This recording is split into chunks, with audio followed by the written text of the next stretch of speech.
सहनौ भुनक्तु सह वीर्यं करवावहै तेजस्विनावधीतमस्तु मा विद्विषावहै।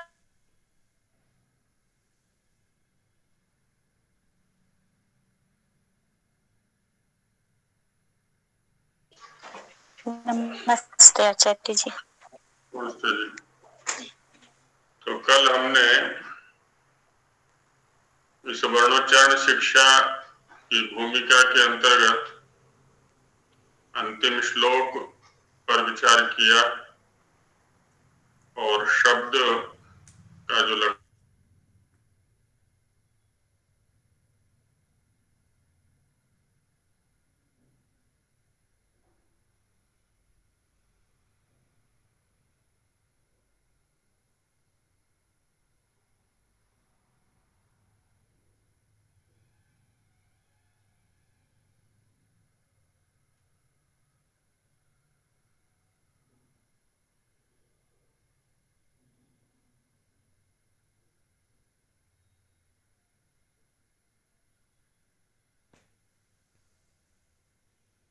जूही आर्या है जूही जी। हाँ जी जूही जी बोलिए।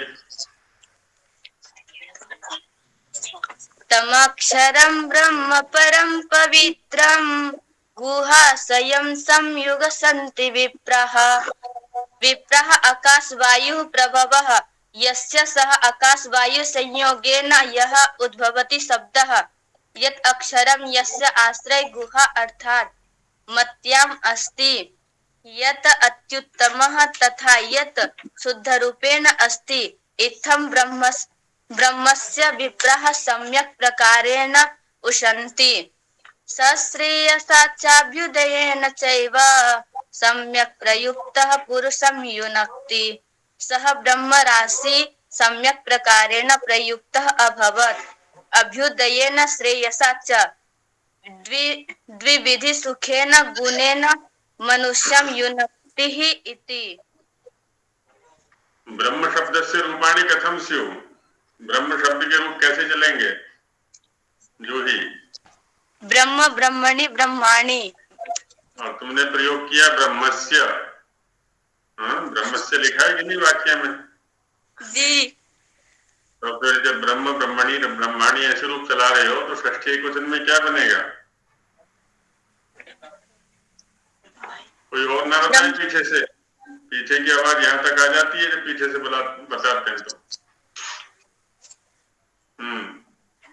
क्या बनेगा षष्ठी क्वेश्चन? ब्रह्मणा। हाँ ब्रह्मणा। तो लिखते समय ध्यान रखना चाहिए कि शब्द का क्या रूप बनेगा। अच्छा प्रयास है और थोड़ा स्पष्ट हो सकता था। हाँ जी और कोई बताएंगे कन्या गुरुकुल से अलग? कन्या गुरुकुल वाले नहीं, एक हो गया जी आचार्य जी। नहीं, कन्या गुरुकुल वालों से नहीं सुनेंगे आप, किन्हीं और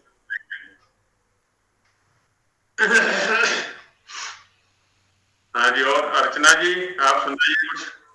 आचार्य जी मैंने ना जो शुरू में एकदम आरंभ में आपने जो मंत्र बोला था उसका थोड़ा सा प्रयास किया है संस्कृत लिखने का। सुनाइए सुनाइए कोई जो भी मैं प्रथम द्वितीय तृतीय का लिखी हूँ, वैसे मुझे बहुत आता नहीं लिखने, फिर भी मैंने लिखा है जी। अक्षरं नक्षरं विज्ञेयः अस्य व्यापकत्वात् तु अक्षर इति सिद्ध्यते वर्णमपि विज्ञायते पूर्वे सूत्रे आचार्यात् उपदिष्टोऽस्ति वर्णानां बोधनं वाच्यः विषयोऽस्ति एतस्यां वाचि शब्दसागरः विद्यते यथार्थ ज्ञानाय लाघवार्थं च शिक्षा उपदिश्यते आकाशवायुभ्यां प्रभवः नादः नादः नाभेः ऊर्ध्वभागं गतिः कुर्वन् कंठं प्राप्नोति पश्चात् भिन्नेषु स्थानेषु विभक्तो भवन् शब्दरूपेण श्रूयते। बस। ये प्रीति सिंधु जी का माइक खुला हुआ है, ध्वनि आती है बीच बीच में, जो बोलेंगे केवल उन्हीं का माइक खुला रहे बस। नहीं, अच्छा है, बहुत अच्छा है। धन्यवाद। कर्णपाल जी ने भी मौन धारण किया हुआ है, कुछ सुनाइए महाशय जी।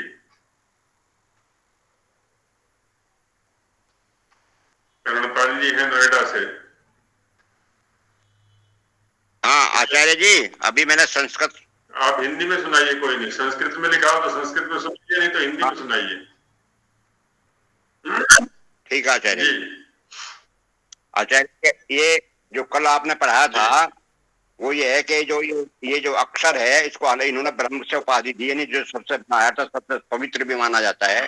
इसका अर्थ ये है कि जो शब्द शब्द ज्ञान है हमारा, जो इससे अक्षर से बनता है शब्द ज्ञान, और वो भी जो है सम्यक रूप से, जो उसको अगर हम जो है मतलब उसको अपने अंदर अपने गुहा में इकट्ठा कर लें, अपने बुद्धि में इकट्ठा कर लें, और उसका अच्छी प्रकार से अध्ययन करके, उसको विचार करके, और उसको हम जो है उपयोग में लाएं, उसको जो है, तो उसको उपयोग में लाने से हमारे अंदर भी प्रसन्नता होती है, और क्या नाम जो है उसका जो है उसमें फिर उसके बाद में वेद पढ़ना, वेद इत्यादि का पढ़ना, उसी उसी बुद्धि,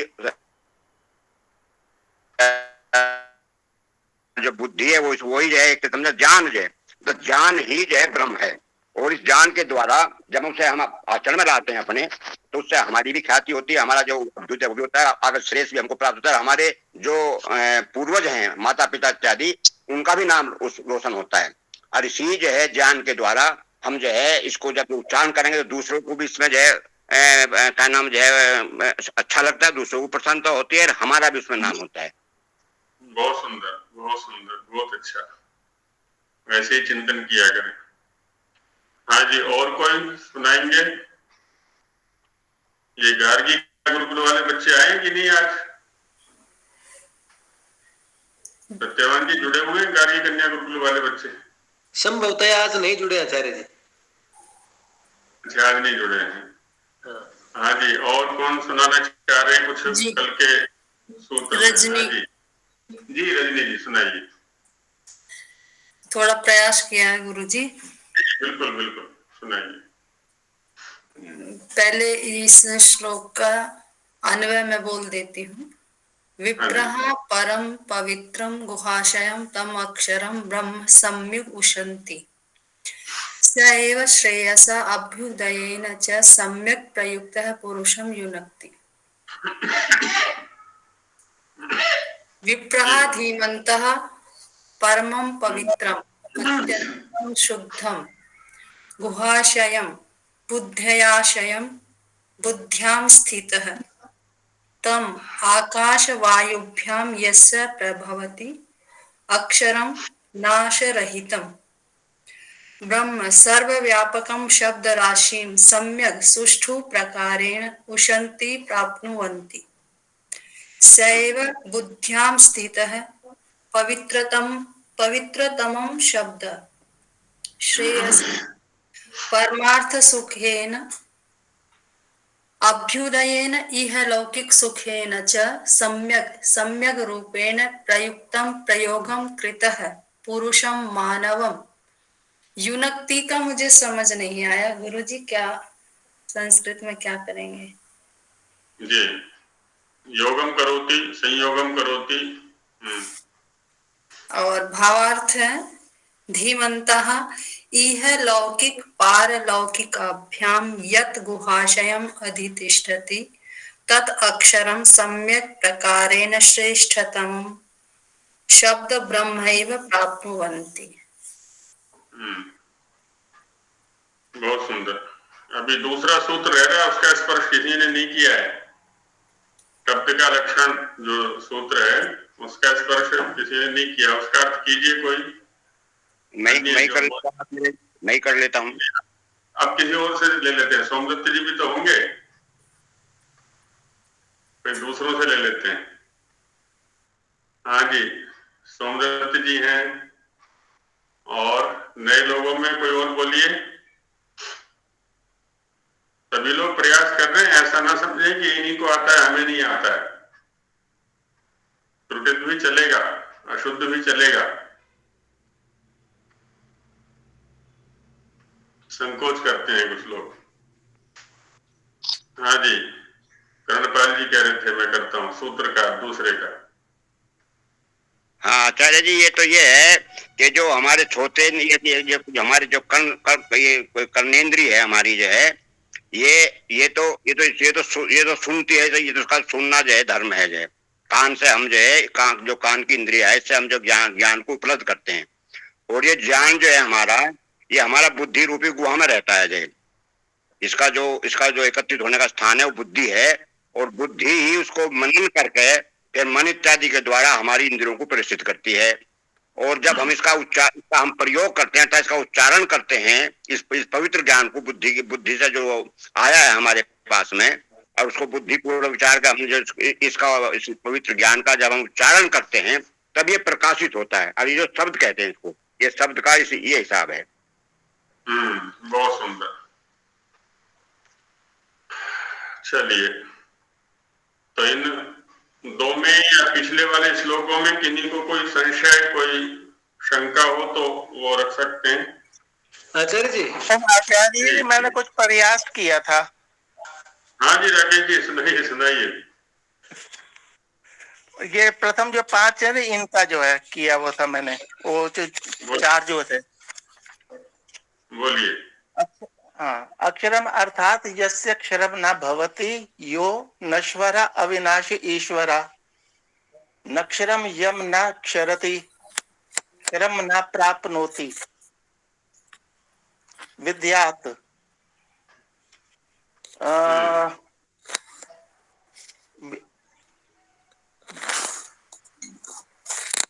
विद्या द्वारा विधि, विद्या माने जानिया, जाने। हाँ, अशुंग धातु अश्नोते का है ये। अशुंग धातु शरण प्रत्यय कृत्य भ्रष्ट भ्रष्ट, ये है 8-2-36 का है सूत्र से।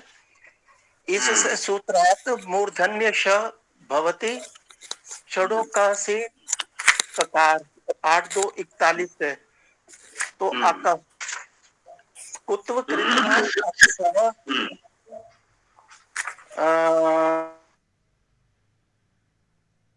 पुनश्च आदे पुनश्च ये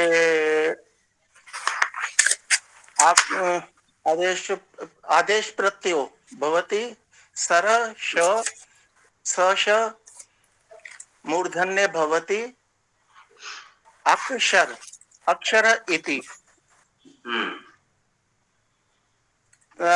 नक्षरम यो व्याप्तः अस्ति तौ अक्षरम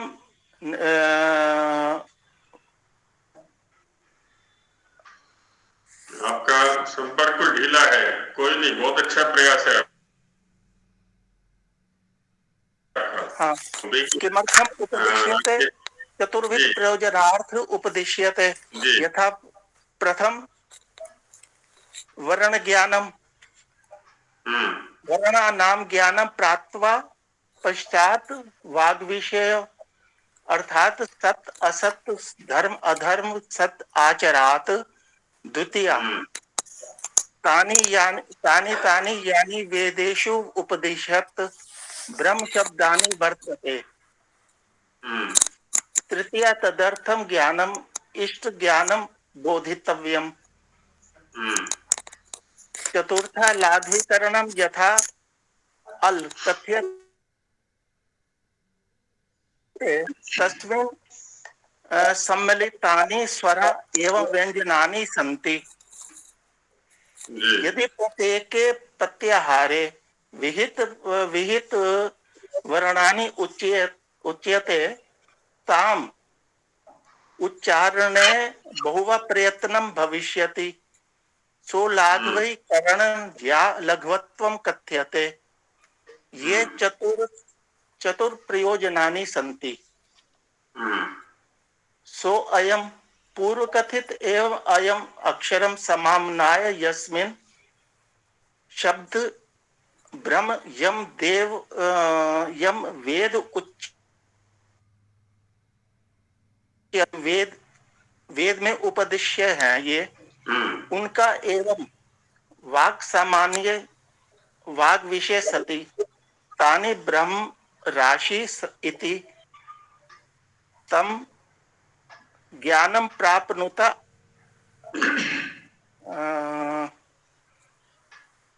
प्राप्नुत आगे है चलिए कोई नहीं, बहुत अच्छा प्रयास है, बहुत स्तुत्य प्रयास है आपका। हमारे राकेश जी लगभग 75 वर्ष की अवस्था में चल रहे हैं इस समय। अजय ये टूटी फूटी में बनाया मैंने। हाँ हाँ हाँ, नहीं नहीं, बहुत अच्छा प्रयास है, बहुत ही अच्छा प्रयास है, स्तुत्य है। तो धन्यवाद आचार्य जी। हाँ, इन लोगों से प्रेरणा ले। ऐसी हमारे कर्णपाल जी है, वो भी 70 से ऊपर है, संभव 75 के आसपास होंगे। 76 का हूँ आचार्य जी, 76 का हूँ, 76 का। ये 76 साल के जवान है ये भी। तो ऐसे और लोग भी हैं, कोई 50 के आसपास हैं, अच्छा प्रयास कर रहे हैं। तो जो युवक हैं उनको तो और बढ़ चढ़ करके प्रयास करना चाहिए, आगे आए, प्रस्तुति देंगे तभी हमारा परिष्कार होगा, परिमार्जन होगा। हमने कैसा समझा है, हम कैसा लिख करके लाए हैं, कैसा बोल सकते हैं, है ना। तो प्रस्तुति देनी चाहिए। जी सत्यवान जी कुछ कहना चाह रहे थे। जी आचार्य जी, ये जो श्लोक था तब अक्षरम ब्रह्मम परम पवित्रम, इसमें जो संगति की अन्वय जब कर रहे हैं हम, तो परम पवित्रम जो पद हैं इनको हम ब्रह्म के साथ अन्वय कर सकते हैं क्या? जी है जी, उसके साथ ही है। वैसे तो अक्षर विशेष्य है यहाँ पर। जी हाँ। प्रधान जो प्रतिपाद्य है वो अक्षर है, बाकी उसके विशेषण है ये। जी। वो अक्षर कैसा है? ब्रह्म है। वो अक्षर कैसा है? परम पवित्र है। वो अक्षर कैसा है? गुहाशय है। जी हाँ, तो द्वितीय एक वचन के रूप है ये। जी हाँ, अब ठीक है आचार्य जी, यही था। आचार्य जी गुहाशय का एक बार व्याख्या कर दीजिए। गुहा आशयो यस्य सह गुहाशयः तम। गुहा, गुहु संवरणे धातु है, तो गुहा वैसे हिंदी में बोल देते हैं गुफा, केव अंग्रेजी वाले केव बोल देते हैं। तो यहाँ पर चूंकि शब्द का या अक्षर का प्रसंग चल रहा है, तो बुद्धि, और बुद्धि भी कैसी? निर्मल बुद्धि। उसमें ऋग्वेद में मंत्र आया हुआ है, महाभाष्यकार ने उद्धृत किया उसको। चत्वारि वाक् परिमिता पदानी, वाणी के 4 चरण हैं। तानी विदुर ब्राह्मणा ये मनीषिणा, वाणी के, विद्या के, वाणी के चारों चरणों को वो जानते हैं जो मनीषी ब्राह्मण हैं। मनन पूर्वक, विचार पूर्वक जो वाणी का प्रयोग करते हैं, कार्यों को करते हैं, वो जानते हैं। त्रीणी गुहा नेंगयंती, गुहा त्रीणी निहिता नेंगयंती। अन्यों के लिए जो 3 चरण है वाणी के, वो गुहा में ही रहते हैं, छिपे रहते हैं। नेंगयंती, उनके लिए चेष्टा नहीं करते हैं। तुरीयम वाचो मनुष्य वदंती, सामान्य मनुष्य लोग जो हैं वो वाणी के 4th चरण का ही प्रयोग किया करते हैं, ऐसा कहा है। तो जैसे जैसे हमारी बुद्धि निर्मल होती जाती है, निर्मल से तात्पर्य है सद्ज्ञान युक्त, यथार्थ ज्ञान युक्त, या कह ले ऋषियों के द्वारा प्रदत्त ज्ञान से युक्त होती चली जाती है, वैसे वैसे वो निर्मल होती है। निर्मल होती है तो उस ब्रह्म या जो शुद्ध सत्व है उसके साक्षात करने की जो योग्यता है, जो पात्रता है, वो बढ़ती चली जाती है उसमें। ये यहाँ पर कहा है गुहा है आशय। आशय माने रहने का स्थान। आ समन्ता शेते अस्मिन इति आशय है, जिसमें रहते हैं। जैसे जलाशय आदि शब्द के प्रयोग बताए थे कल। तो गुहा है रहने का स्थान जिसका, वह गुहाशय अक्षर। इसमें श्रेयस और अभ्युदय, इन्हीं और को कोई शंका तो नहीं है? गत में किसी भी श्लोक में हो, कल वाले में हो, शंका ना रखें अपने पास, संशय। आचार्य जी, ये श्रेयस और चाबुदेन चाहे सम्यक प्रयुक्त पुरुषम युनक्ति, एक बार इसका शाब्दिक व्याख्या थोड़ी मतलब लिखने में ही समझ नहीं आ रहा, शब्दों का प्रयोग उचित प्रकार से समझ नहीं आ रहा, अभी किन शब्दों में इनको उचित जी जी, मैं बताता हूँ, उसी को बताने जा रहा था मैं अभी। उनकी कोई और शंका किसी की हो तो वो ले लेते हैं, फिर इन शब्दों पर बताते हैं। जब हम व्याकरण पूर्वक, और व्याकरण क्या है इसका विशेष चर्चा हम पहली कक्षा में कर चुके थे। व्याकरण माने किसी भी विषय को खोलकर समझने की वृत्ति, प्रक्रिया का नाम है व्याकरण। अब जैसे कल चर्चा की गई कि श्रेयस या निश्रेयस शब्द जो है वो मोक्ष के लिए आता है, मुक्ति के लिए आता है या ब्रह्मानंद के लिए आता है, और अभ्युदय जो है वो लौकिक सुख के लिए आता है। लेकिन इन अर्थों में इन दोनों शब्दों का प्रयोग है कैसे? शब्द का वह आधार क्या है जो कि हमें इन अर्थों तक पहुंचाता है? व्याकरण को जिन्होंने पढ़ा है थोड़ा बहुत, चाहे नव्य परंपरा से चाहे प्राचीन परंपरा से,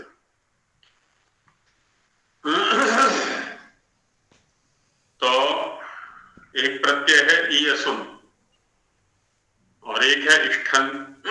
जैसे श्रेष्ठा में इष्ठन प्रत्यय है। जब बहुतों में से एक को अच्छा बताना होता है तो वहां श्रेष्ठ शब्द का प्रयोग किया जाता है, और जब दो में से किसी एक को अच्छा बताना होता है तो श्रेय या श्रेयस ईयसुन प्रत्यय का प्रयोग किया जाता है। ज्यायान ज्येष्ठा है ना, ज्येष्ठा माने सबसे बड़ा, ज्यायान दो में से बड़ा। तो यहां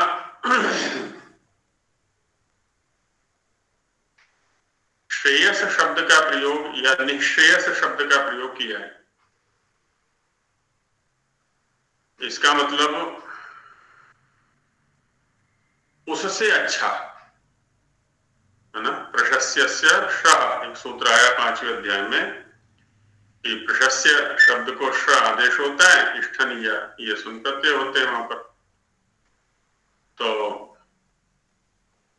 प्रशस्य माने प्रशंसा के योग्य, शंसु स्तुतम धातु से प्रशस्य बनेगा, तो स्तुति के योग्य, अच्छा जिसको हम कह सकते हैं, तो उससे अच्छा है ना। श्रेयस माने उससे अच्छा। अब दो ही प्रकार के सुख हैं यहाँ पर, एक है अभ्युदय और दूसरा है श्रेयस निश्रेयस। अभ्युदय किसको कहेंगे? अभी जो उपसर्ग है वो अभिमुख अर्थ में आता है। अभिमुख माने सामने, तो अभिमुखम उदयः यस्य सह अभ्युदय। सामने की ओर उदय, उन्नति है जिसमें, और पीछे क्या है? अवनति। लौकिक जो उपलब्धियां हैं जितनी भी हैं, उसके लिए नीतिकार ने कहा है संयोगा विप्रयोगांता। जितने भी संयोग हैं, जितनी भी उपलब्धियां हैं, उनका अंत कहां होता है? वियोग पर। जो कुछ भी उपलब्धि आज हुई है हमें सांसारिक या भौतिक, कल को वो छूटेगी हमसे। तो संयोगा विप्रयोगांता है ना, जितने भी संयोग हैं उनका अंत कहां होता है? विप्रयोग पर, वियोग पर होता है। जब संयोग होता है तब अच्छा लगता है, पैसा आ रहा है अच्छा लग रहा है, मकान बन रहा है अच्छा लग रहा है, गाड़ी आ रही है अच्छी लग रही है, और जितनी भी उपलब्धियां हैं लौकिक स्तर पर, लेकिन यदि जाते हैं तो बड़ा कष्ट होता है, बड़ा क्लेश होता है, दुख होता है। तो उपलब्धि के समय वहां क्या है, उन्नति दिखाई पड़ती है। तो ऐसे सुख को कहा इन्होंने अभ्युदय सुख, लौकिक सुख। सारे लौकिक सुखों की यही स्थिति है, आरंभ में वो बहुत अच्छे लगते हैं, लेकिन अंत उनका होना है एक न एक दिन, वियोग होना है उनसे एक न एक दिन। अच्छा, दूसरा श्रेयस, इसकी अपेक्षा उसको अच्छा कहा, क्योंकि वो सदा रहने वाला है, बहुत लंबे काल के लिए रहने वाला है, इतने लंबे काल के लिए कि हम कल्पना नहीं कर सकते। तो इसकी अपेक्षा वो श्रेयस है, वो अच्छा है, सब लोग उसी को चाहते हैं। यो वै भूमा तत्सुखम न वै अल्पे सुखम अस्ति, जो अधिक है वही सुखकारी है, थोड़े में सुख नहीं होता। तभी तो आजकल विशेषकर देखने में आ रहा है ना, जो हमारे अभियंता हैं, इंजीनियर हैं, कंपनियों में काम करते हैं और भी हैं, चाहे MBA कर रहे हैं या और अन्य फील्ड में क्षेत्रों में काम कर रहे हैं। एक कंपनी को ज्वाइन किया, वहां पैकेज मिला उनको 10 लाख का, काम करते करते पता चला कि दूसरी कंपनी 15 लाख का पैकेज दे रही है, इसको छोड़ के उसको ज्वाइन कर लेते हैं। और आगे पता चला कि एक कंपनी 25 का पैकेज दे रही है, तो इसको छोड़ के उसमें चले जाते हैं। अधिक से अधिक में अभिरुचि बनती चली जाती है, और वह सुख ऐसा है, वह उपलब्धि ऐसी है कि सांसारिक स्तर पर प्राप्त होने वाले जितने भी सुख साधन हैं उनकी अपेक्षा वो अच्छा है, फिर स्थायी है, लंबे समय तक रहने वाला है, सदा रहने वाला ही कह लें। इसलिए उसको कह दिया है श्रेयस, मुक्ति सुख, मोक्ष सुख, ब्रह्मानंद आदि आदि शब्दों से उसको कहा जाता है। और अभ्युदय माने लौकिक सुख, व्यावहारिक सुख, यह लौकिक सुख, ऐसा शब्दों का प्रयोग कर देते हैं। शब्द का हम ठीक से प्रयोग करेंगे, हमारा व्यवहार अच्छा बनेगा, बंधु बांधव सखा मित्र आदि आदि, तो उनसे सुख की प्राप्ति होगी, उनकी अनुकूलता हमारे लिए बनेगी, तो हम ठीक से रह सकेंगे। शब्दों का अनुचित प्रयोग करेंगे तो उनकी प्रतिकूलता हमें मिलेगी। घरों में देखा ना कैसे झगड़े हो जाते हैं, एक शब्द निकल गया मुंह से और उसी ने झगड़ा करा दिया, प्रतिकूलता बन गई, संबंध विच्छेद तक बात पहुंच जाती है। और शब्द का ठीक से प्रयोग करें, इसलिए कहा सम्यक प्रयुक्ता, अच्छे प्रकार से प्रयोग किया हुआ वह शब्द हमें अभ्युदय माने व्यावहारिक सुख की भी प्राप्ति कराता है। और यदि निरंतर अवधानता पूर्वक, ध्यान पूर्वक शब्दों का प्रयोग करेंगे, आगे से आगे और उनके अनुकूल आचरण करेंगे, तो फिर श्रेयस सुख की भी प्राप्ति करा देता है, उससे भी युक्त कर देता है। ऐसा प्रतिपादन यहाँ किया गया।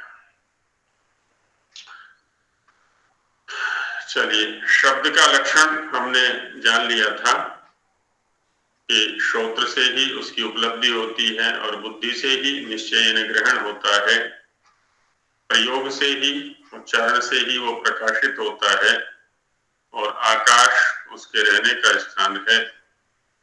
तो ये लक्षण जिसके अंदर घटित होते हैं उसको कहते हैं शब्द, शब्द है वो। अब वर्ण कितने हैं?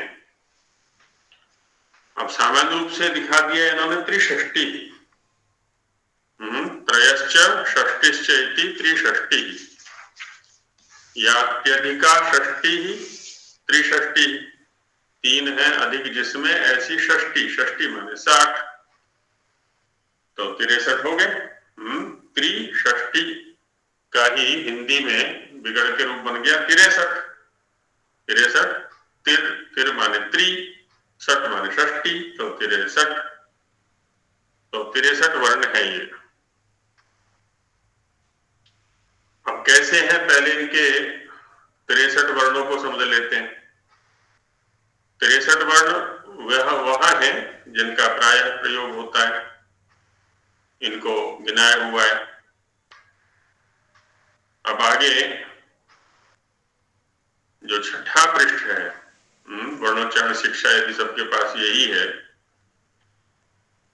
तो उस पर एक चित्र दिया हुआ है, चार्ट, और उसमें भी मुख्य रूप से 3 वर्गीकरण किए हैं। अवान्तर देखेंगे तो 4 वर्गीकरण हैं, और अंदर घुसेंगे तो और वर्गीकरण है। उन सभी पर अभी चिंतन करते हैं। पहला जो चित्र है उसमें वो है स्वरों का। ऊपर सबसे शीर्षक दिया हुआ है अकारादि स्वरों का स्वरूप।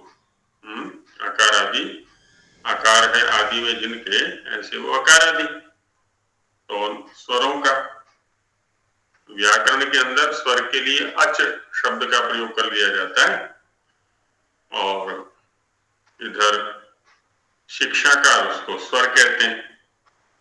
स्वर क्यों कहते हैं इसको, उसकी चर्चा आगे की जाएगी अभी। तो स्वरों में पहले अ रखा 3 प्रकार का। इसमें जो विभाग किया है, ऊपर उपशीर्षक दिए हुए हैं, ह्रस्व दीर्घ प्लुत। काले अक्षरों में ह्रस्व दीर्घ प्लुत है ना, मोटे ऊपर लिखे हुए हैं। ह्रस्व दीर्घ प्लुत क्या है, इनका भी स्वरूप आगे चर्चा में आएगा। ह्रस्व दीर्घ प्लुत जो शब्द हैं ये काल की दृष्टि से हैं। एक मात्रा काल वाले को ह्रस्व कहते हैं, उससे द्विगुनी मात्रा का जो काल जिस स्वर के उच्चारण में लगता है उसको दीर्घ कहते हैं, और ह्रस्व की अपेक्षा ही तिगुने काल से जो वर्ण उच्चरित होता है उसको प्लुत कहते हैं। मात्रा काल का जो निर्धारण है उसके लिए एक बार में पलक झपकना, आंखों की जो पलकें होती है ना, एक बार में उन्मेष निमेष उन्मेष नीचे गिरा के ऊपर उठाने में जितना काल लगता है वो हो गया एक मात्रा काल। अथवा वैद्य जी जिस नाड़ी को देखते हैं, अंगूठे के नीचे वाली नाड़ी होती है ना बाजू में, उसका जो एक बार का स्पंदन काल है, एक बार खुदकती है वो, स्पंदन करती है, गति करती है, जितने काल में स्वस्थ व्यक्ति की नाड़ी, तो वह एक मात्रा का काल हो गया। देसी मुर्गे को बोलते हुए देखा होगा किसी ने।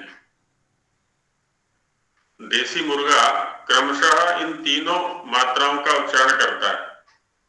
ऊ वर्ण लेता है वो, ऊ ले लेते हैं या कू ले लेते हैं, जो भी है। कहीं गांव में जाकर के ध्यान से सुनना, जो ये कृत्रिम मुर्गा या मुर्गी है वो तो बोलते नहीं है।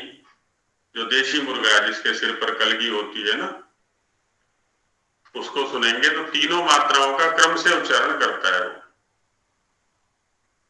तो इस प्रकार से ह्रस्व कम से कम एक मात्रा का होता है, और सामान्यतः अधिकतम 3 मात्रा काल का होता है।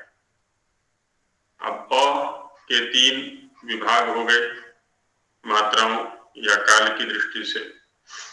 ऐसे ही ई के भी 3 विभाग किए, ऊ के भी, री के भी।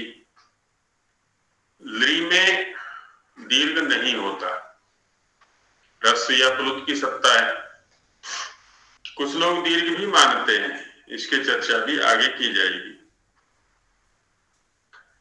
और जो ये 4 वर्ण है बाद के, ए, ऐ, ओ, औ, इनके ह्रस्व वर्ण नहीं है,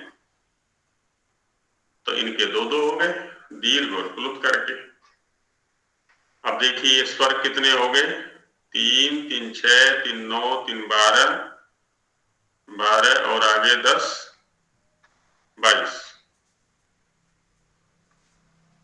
इस गणना के अनुसार 22 स्वर हो गए। और लरी का यदि दीर्घ भी मान लिया जाए, जैसी चर्चा आगे की जाएगी कुछ आचार्यों के अनुसार, तो 23 स्वर हो जाते हैं। अब इनमें और अवान्तर विभाग करें, चाहे तो आप लोग इसको लिख भी सकते हैं, जैसा ये लिखा है ना ऊपर ऊपर, इसी क्रम से ह्रस्व दीर्घ प्लुत ये लिख लिया हमने।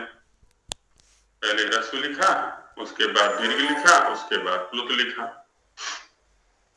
और जहां ह्रस्व लिखा है उसके बाईं ओर एक पंक्ति छोड़ करके नीचे पहले लिखेंगे उदात्त, उसके नीचे अनुदात्त, उसके नीचे स्वरित। ये उदात्त, अनुदात्त और स्वरित ध्वनि के धर्म होते हैं। जब हम उच्च ध्वनि से बोलते हैं तो उसको उदात्त बोलते हैं। आगे सूत्र आ रहे हैं, उच्चैर उदात्तः नीचैर अनुदात्तः समाहारः स्वरितः। जब मध्यम ध्वनि से बोलते हैं तो उसको स्वरित कहते हैं। जब निम्न स्वर से बोलते हैं, निम्न ध्वनि से बोलते हैं, तो उसको अनुदात्त बोलते हैं। तो अब ह्रस्व जहां हमने लिखा है वहां हम लिख देंगे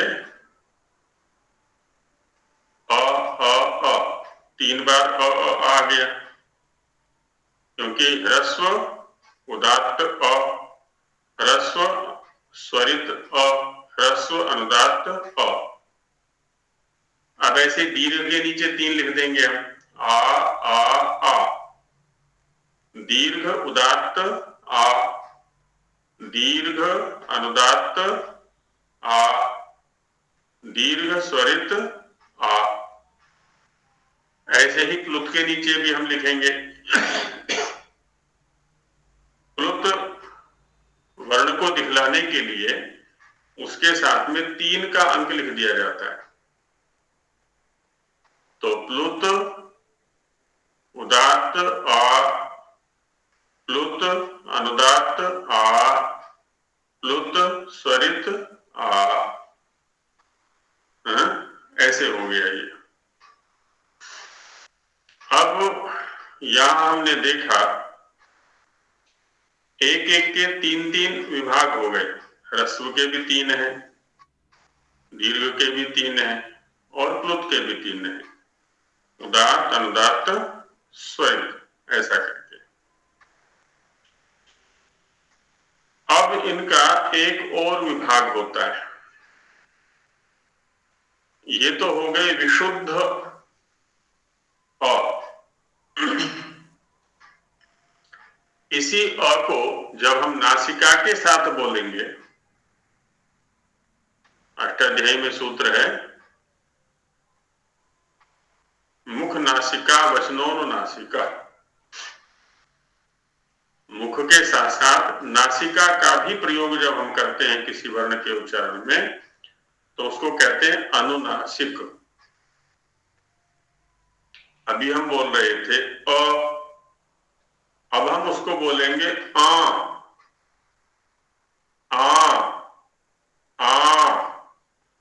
नासिका का भी प्रयोग उसमें कर दिया।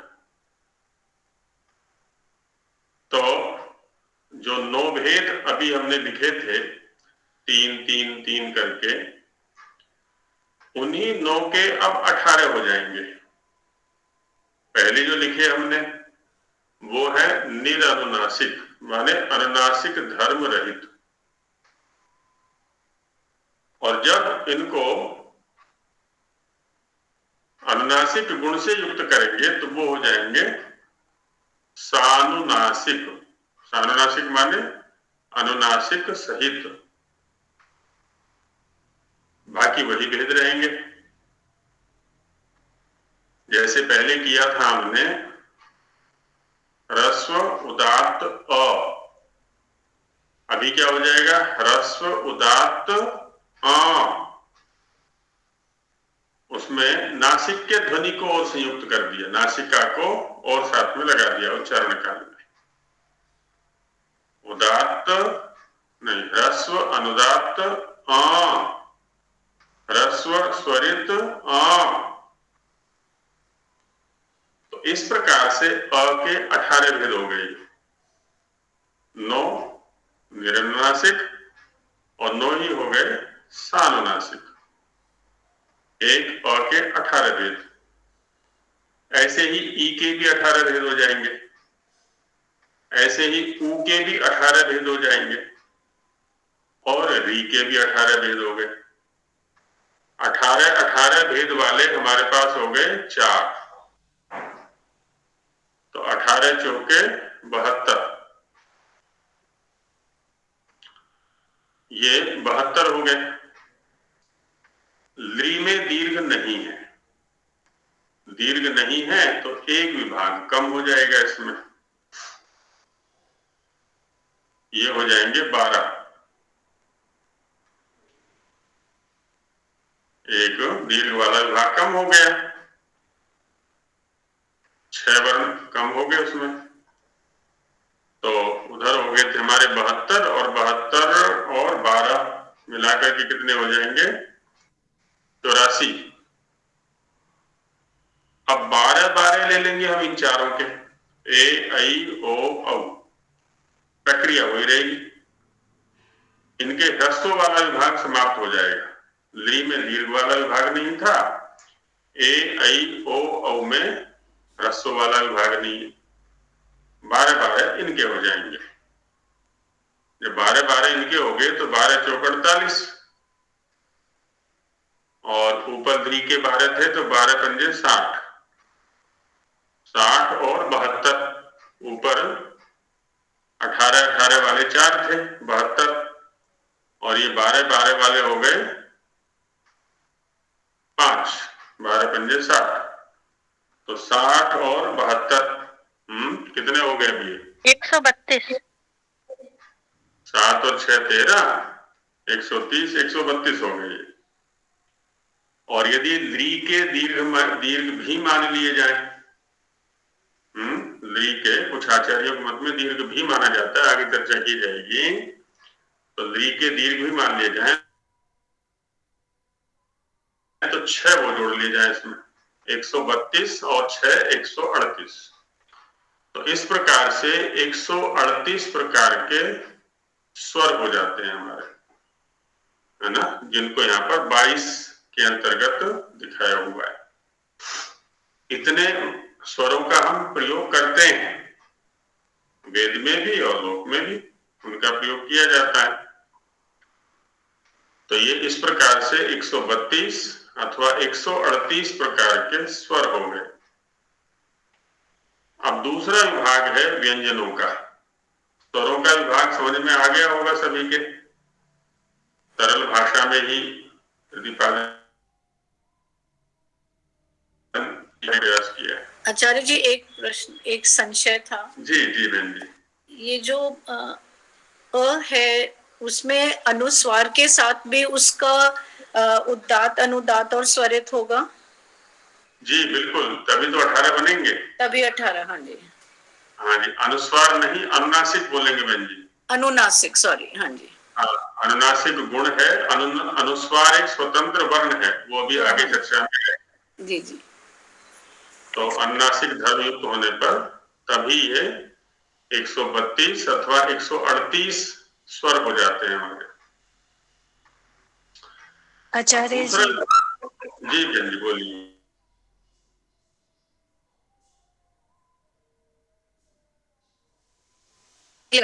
प्रतीक क्या होगा? चंद्र बिंदु ना, शायद चंद्र बिंदु उसको दिखा देते हैं उसमें। जी, धन्यवाद। तो ये इस प्रकार से 132 या 138, ये ध्यान रहे, जब 63 गिनती करेंगे तो 22 स्वर है ना। और ली को लेकर के जो दो मत हैं उसको भी ध्यान में रखना है हमें। कुछ लोग दीर्घ मानते हैं, कुछ लोग नहीं मानते हैं। मानेंगे तो 23 हो जाएंगे, नहीं मानेंगे तो 22 हो जाएंगे। हिंदी में जाएंगे यदि हम, सत्ता नहीं है, रस और दीर्घ ही वहां पर मिलते हैं। तो जो प्लुतों वाला विभाग है वो समाप्त हो जाएगा। वो कम हो गए तो 2, 4, 6, 8, 10, 12, 13, फिर 13 स्वर रहेंगे हिंदी के अनुसार। प्लुत वाला विभाग उसमें नहीं है। तो चर्चा करते समय हमें ये हमेशा ध्यान रखना चाहिए किस प्रकरण या किस प्रसंग या किस परिस्थिति में खड़े होकर के हम चर्चा कर रहे हैं। संस्कृत में भी वैदिक पक्ष में खड़े हैं कि लौकिक पक्ष में खड़े हैं, अथवा हिंदी की वर्णमाला गिनती की जा रही है, जो भी है, ज्ञान हमें व्यापक होना चाहिए, सभी पक्षों का होना चाहिए। प्रतिपादन करते समय अथवा जिस व्यक्ति ने शंका की है वह शंका कहां से आ रही है, किस परिस्थिति से आ रही है, उसके अनुकूल समाधान करें। अब हम व्यंजनों में चलते हैं जी। ये जो अक्षर सारणी अभी आपने समझाई है, उदात्त, अनुदात्त, स्वरित और ह्रस्व दीर्घ प्लुत में, जी इस जो 18 प्रकार का जो आकार बताया है, वो अभी मैं उसको कर रहा था, लिख के देख रहा हूँ, लिख के देखा मैंने उसको। तो वो जो एक भेद जो बना है, वो एक बार मैं बोल रहा हूँ, क्या वो उसी प्रकार से तीनों का है? जैसे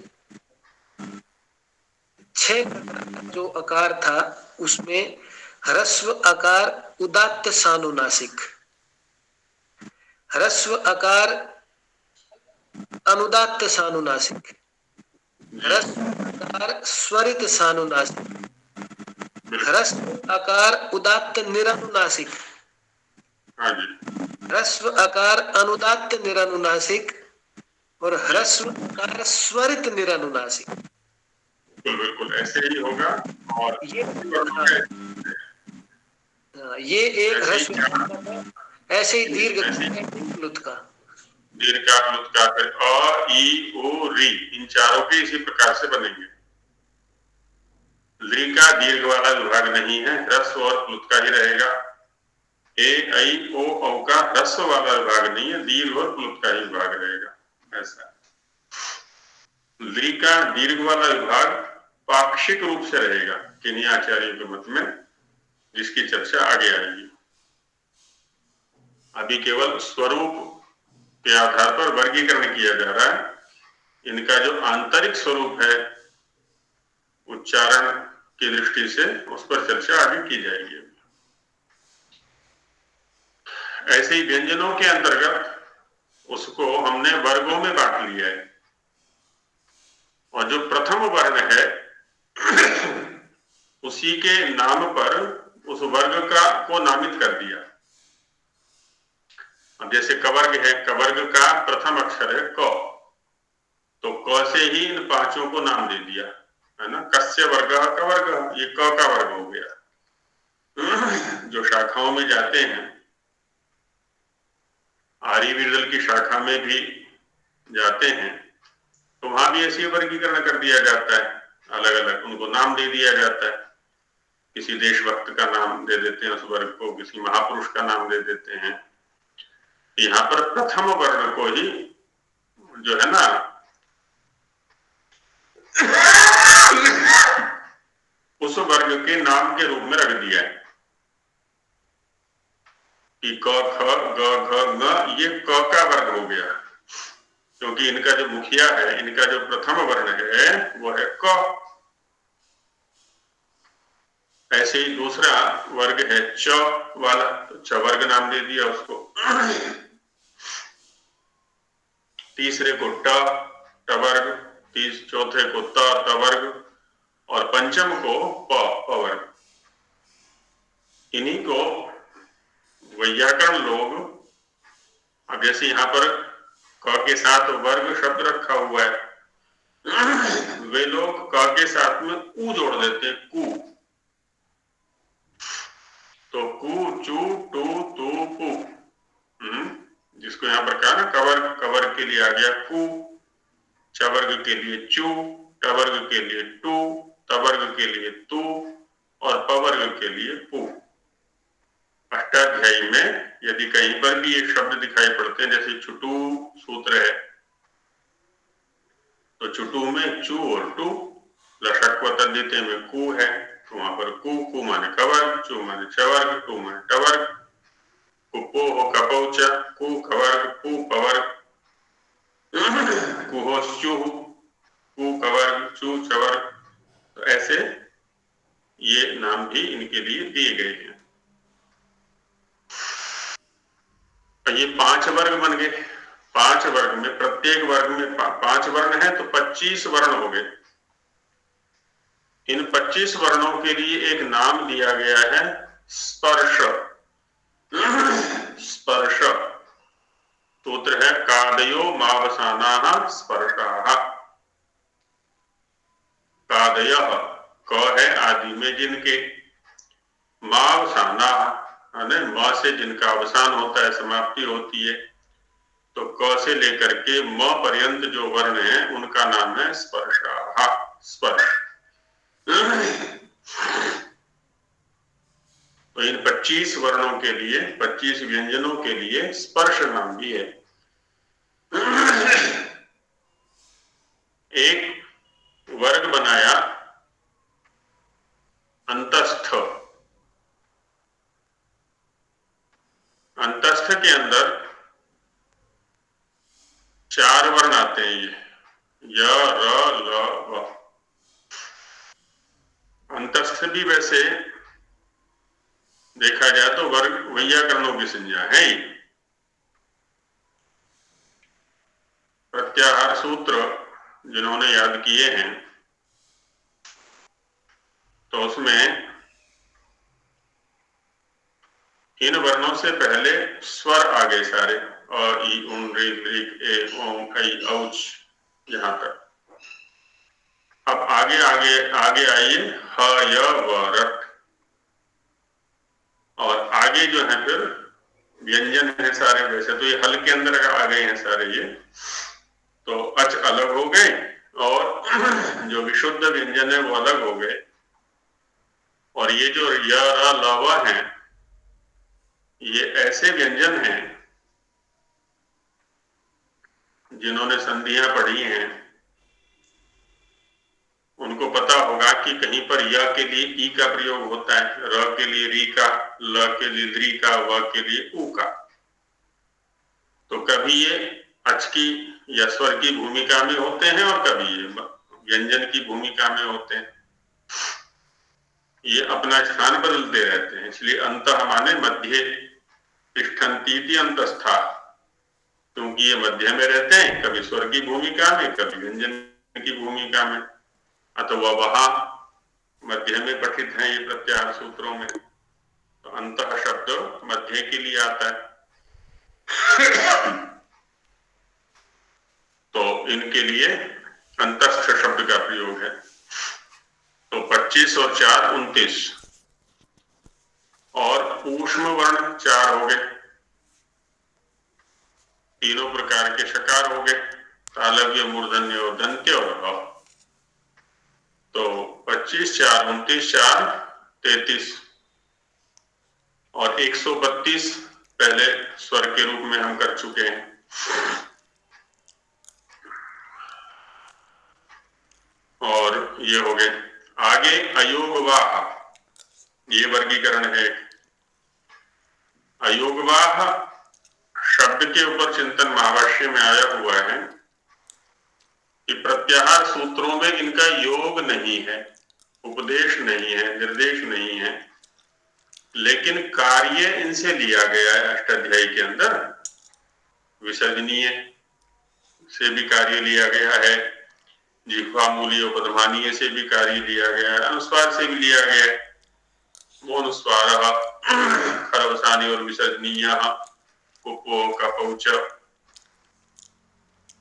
तो वहां पर कहा है कि अयोगा या अयुक्ता संत वहंती कार्याणि वहंती इति अयोगा।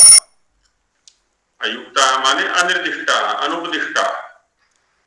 प्रत्याहार सूत्रों में निर्देश न किए जाने पर भी शास्त्र के अंदर इनसे कार्य लिया गया है, कार्यों का निर्वहन किया कराया गया है, इसलिए इनको अयोगवाह बोलते हैं। तो पहला है विसर्जनीय, जिसको विसर्ग भी बोल देते हैं। आचार्य जी एक बार हाँ जी। अयोगवा की एक बार फिर से संस्कृत में परिभाषा बताना। अयोगवा अयुक्ता अयोगवाह अयुक्ता। अयुक्ता का ही अर्थ दिया है अनिर्दिष्टा। अनिर्दिष्टा का ही अर्थ दिया है अनुपदिष्टा। संतः कार्याणि वहन्ति इति अयोगवाह। प्रत्याहार सूत्रेषु या वर्ण समाम्नाये अयुक्ताः अनिर्दिष्टाः अनुपदिष्टाः सन्तः कार्याणि वहन्ति इति अयोगवाह। बाकी अन्य वर्णों का तो निर्देश किया पाणिनि महाराज ने प्रत्याहार सूत्रों में, इनका साक्षात उपदेश नहीं किया। कोई कहे कि क्या पाणिनि महाराज वर्णों का उपदेश करते समय भूल गए थे? उसका भी समाधान भाष्यकार आदि आचार्यों ने किया हुआ है, वृत्ति परंपरा ने किया हुआ है कि भूले नहीं थे, इनको जानबूझ के छोड़ा गया है। इसमें भी एक रहस्य है शास्त्रीय, क्योंकि किसी वर्ण को पढ़ दिया तो उसका स्थान तो निश्चित हो गया, उस वर्ण को वहां से हिला नहीं सकते। पाणिनि महाराज ने जो वर्णों का क्रम रखा है बड़ा वैज्ञानिक है, एक भी वर्ण को इधर से उधर नहीं कर सकते। एक भी वर्ण को इधर से उधर करने का मतलब है संपूर्ण शास्त्र का डामाडोल हो जाना। अब जिनको नहीं पढ़ा है उनको कई स्थानों पर मान करके कार्य लेना होता है, इसलिए नहीं पढ़ा है। जब आगे वो प्रसंग आएगा तो वहां और अधिक स्पष्ट होगा। तो ये चार वर्ण ये हो गए, और आगे चार हैं यम। स्वामी जी महाराज ने चार यम के रूप में जो यहाँ चार वर्ण पढ़े हुए हैं, ह्रस्व, दीर्घ, अनुनासिक और ळ, इनका अभी वैदिक व्याकरण में जो स्वरूप उपलब्ध होता है, ह्रस्व और दीर्घ ये अनुस्वार के ही विकार विशेष हैं, तो ये भी वर्ण ही। जब कभी ह्रस्व अच से उत्तर अनुस्वार और अनुस्वार से परे ऊष्म वर्ण हो अथवा र वर्ण हो, र, श, श, स, ह, इन पांच में से कोई एक हो तो उस अनुस्वार का दीर्घ के रूप में उच्चारण होता है। और ह्रस्व अच से उत्तर अनुस्वार और उस अनुस्वार से उत्तर इन पांचों में से कोई एक हो, र, श, स, ह, तो उस अनुस्वार का उच्चारण ह्रस्व के रूप में होता है ना। दीर्घ से उत्तर ह्रस्व और ह्रस्व से उत्तर दीर्घ, ये अभी वर्तमान में स्वरूप उपलब्ध होता है, और ये भी केवल यजुर्वेद के अंदर उपलब्ध होता है। और जो ये अनुनासिक है, इसके लिए तो पाणिनि महाराज ने बताया ही हुआ है, मुखनासिका वचनोनुनासिका। प्रातिशाख्यकारों ने अलग से लक्षण भी दिया, नासिक्या। पौराणिक जगत में